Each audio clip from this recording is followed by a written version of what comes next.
ஓம் ஸ்ரீராம ராம ராமேதி ரமே ராமே மனோரமே சகசிரநாம தத்துல்யம் ஸ்ரீராமநாம வராணனே. உலகம் யாவையும் தாமுழா வாக்கலும் நிலைபெறுத்தலும் நீக்கலும் நீங்களா அழகிலா விளையாட்டுடையார் அவர் தலைவர் அன்னவர் கேசரன் நாங்களே.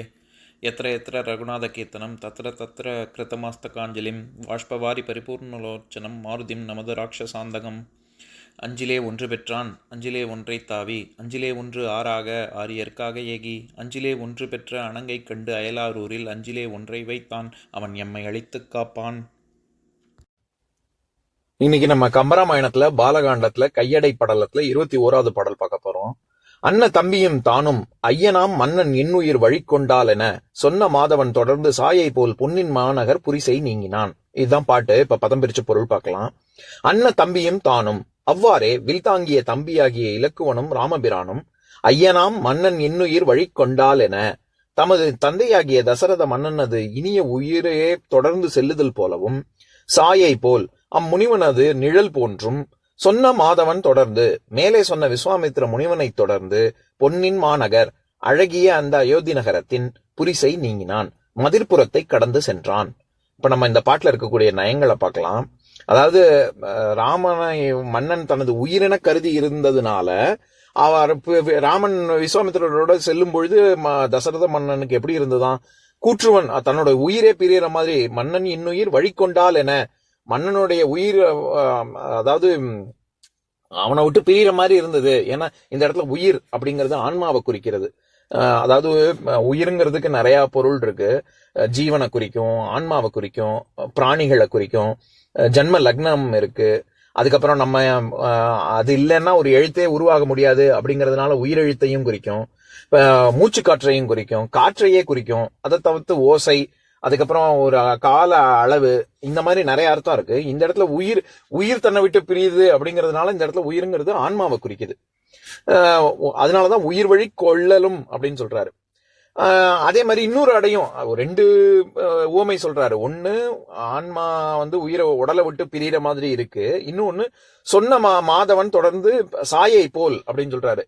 அதுல சாயை அப்படின்னா நிழல் அப்படின்னு அர்த்தம். அதாவது சமஸ்கிருதத்துல சாயா அப்படின்னு நம்ம சாதாரணமா டீ குடிக்கிறதுக்கு சாயான்னு சொல்றோம்ல, அந்த சாயாங்கிறது தேநீரை குறிக்கும். சாயா அப்படின்னு சொன்னா அது நிழலை குறிக்கும். அந்த சாயா அப்படிங்கிறதுல இருந்துதான் இந்த சாயை அப்படின்னு வந்திருக்கு. அதனாலதான் நம்ம தமிழ்ல அவன மாதிரியே இருக்கான் அப்படின்னு சொல்றதுக்கு சாயல், அவனுடைய சாயல் இருக்குன்னு சொல்றோமே, அப்படியே நிழல் மாதிரி இருக்கு, அச்சசல் போட்டோ காப்பி மாதிரி இருக்கு அப்படின்னு. அதனாலதான் அந்த சாயல்ங்கிற வார்த்தையும் வந்தது. அது நிழல் மாதிரி சென்றார் அப்படின்னு இன்னொரு உவமையும் சேர்த்து சொல்றாரு. நம்ம ஏற்கனவே கம்பராமாயணத்துல 324வது பாடல்ல விஸ்வாமித்திரர் எனக்கு உன்னோட ராமனை கொடு அப்படின்னு கேட்கிற பாடல்லையே நம்ம பார்த்திருக்கோம். அதை நான் படிக்கிறேன், கேளுங்க. தருவனத்துள் யான் இயற்றும் தகைவேள்விக்கு இடையூறா தவம் செய்தவர்கள் வெறுவரச் சென்று அடை காம வெகுளி என நிருதர் இடைவிலக்கா வண்ணம் செருமுகத்து காத்தி என்ன நின் சிறுவர் நால்வரினும் கரிய செம்மல் ஒருவனை தந்திடுதி என உயிரிறக்கும் கொடுங்கூற்றின் உளையச் சொன்னான் அப்படிங்கிற பாடல்ல அவர் சொன்னது, விஸ்வாமித்திரர் ராமனை கொடு அப்படின்னு கேட்டது எப்படி இருந்துச்சான்? கொடுங்கூற்றின் உளையச் சொன்னான். எனக்கு கூற்றுவன் இவன் யமனே என் உயிரை கேட்கற மாதிரி சொன்னா அப்படின்னு சொன்னார்ல, அதனால உயிர் பீறிற மாதிரி இருக்குன்னு அந்த பாடலோட நம்ம ஒப்பிட்டு பார்க்கணும். அதனாலதான் அப்படியே அவர் நினைக்கிறாரு. பொன்னின் மாநகர் புரிசை நீங்கினான் அப்படிங்கிறதுக்கு 3 விதமா பொருள் சொல்லலாம். அதாவது இது பொன்னின் மாநகர்ல சொன்ன மாதவன் தொடர்ந்து சாயை போல் அப்படிங்கிறதுக்கு 3 விதமா பொருள் சொல்லலாம். ஒண்ணு, மேலே சொன்ன விஸ்வாமித்திரன் அப்படின்னு மாதவன் அப்படிங்கிறத தவன் அப்படின்னு பிரிச்சா மிகப்பெரிய தவம் செய்த மேலே விஸ்வாமித்திரருடைய புகழ் என்னெல்லாம் சொன்னமோ அந்த நல்ல குணங்களுக்கு உரித்தான விஸ்வாமித்திரனை தொடர்ந்து இவர்கள் நிழல் போல சென்றார்கள் அப்படின்னு ஒரு பொருள்.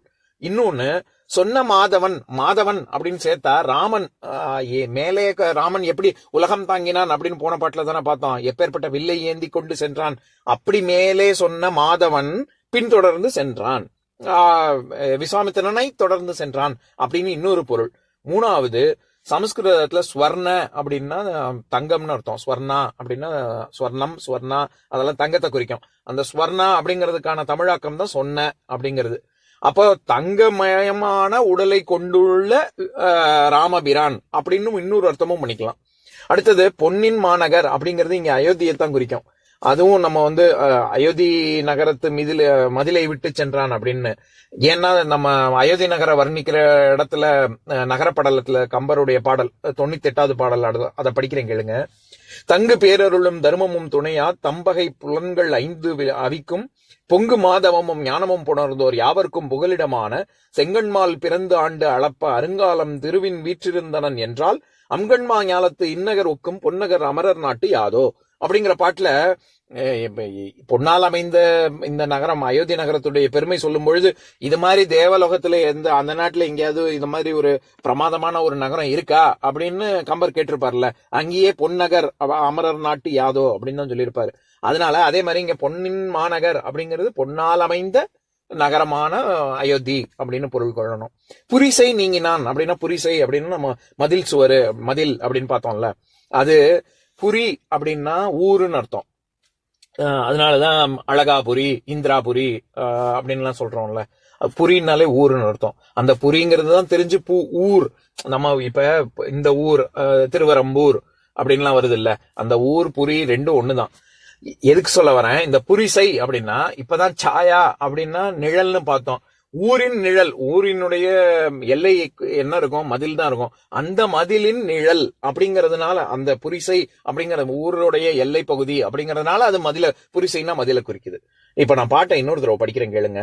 அண்ணன் தம்பியும் தானும் ஐயனாம் மன்னன் இன்னுயிர் வழிகொண்டால் என சொன்ன மாதவன் தொடர்ந்து சாயை போல் பொன்னின் மாநகர் புரிசை நீங்கினான். இன்னொரு நாள் இன்னொரு பாட்டு பார்க்கலாம். ஓம் शान्ताकारं भुजगशयनं पद्मनाभं सुरेशं विश्वाधारं गगनसदृशं मेघवर्णं शुभाङ्गं लक्ष्मीकान्तं कमलनयनं योगिहृद्यानगम्यं वन्दे विष्णुं भवभयहरं सर्वलोकैकनाथम्. உம்பரோடு இம்பர்காரும் உலகம் ஓர் ஏழும் ஏழும் எம்பெருமான் என்று ஏத்தி இறைஞ்சி நின்று ஏவல் செய்ய தம்பியரோடும் தானும் தருமமும் தரணி காத்தான் அம்பரத்து அனந்தர் நீங்கி அயோத்தியில் வந்த வள்ளல்.